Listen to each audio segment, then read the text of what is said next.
तो देखिए, लड़ाई है ईरान, यूएसए और इजराइल के बीच में, और सबसे ज़्यादा फायदा हो रहा है इस समय रशिया को और चाइना को। चाइना ने लगभग 6 महीने का अपना ऑयल का स्टॉक पूरा करके रख लिया है, उसको कोई ज़रूरत नहीं कहीं से बाहर से खरीदने के लिए।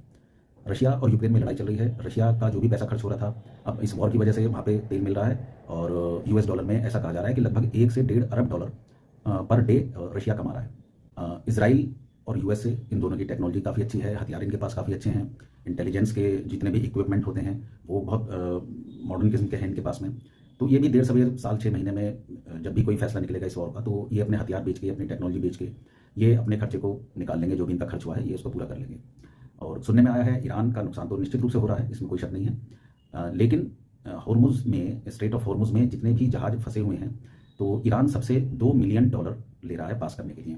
तो बहुत ज़्यादा तो नहीं, लेकिन उसका भी काफ़ी वो अपने खर्चे को कवर कर लेगा, जैसे भी करेगा। अब बचे हम, विश्वगुरु।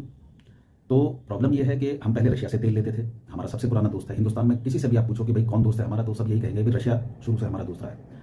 लेकिन प्रॉब्लम ये है कि रशिया हमको छूट पे तेल देता था, बाकी देशों को जिस रेट पे तेल वो देता था उससे कम पे हमको देता था, क्योंकि हम उसके पुराने दोस्त रहे हैं और काफ़ी मात्रा में हम तेल खरीदते थे।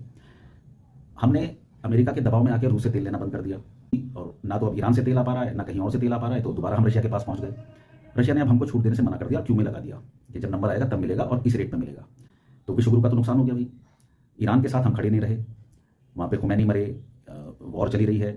हमारे देश ने ना तो आयतुल्ला खुमैनी के जो भी वो मरे उनके ऊपर अटैक करके उन्हें मारा गया, ना उस पर उन्होंने, हमारे देश ने कोई रिएक्शन दिया, कोई शोक वगैरह व्यक्त नहीं किया।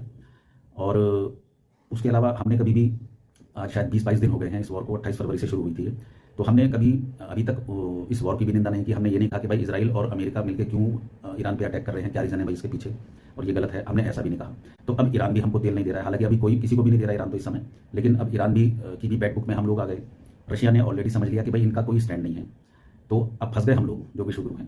अब जिस तेल को रशिया बाकी देशों को कम पैसे में दे रहा है, उसने हमारी जो फॉरेन पॉलिसी है, हमारी जो डिप्लोमेसी है, उसको देख के उसने हमें जो रिबेट वो देता था वो बंद कर दिया है। तो नुकसान में लड़ कोई रहा है और नुकसान विश्वगुरु का हो गया, ये गलत बात है, ऐसा नहीं होना चाहिए था।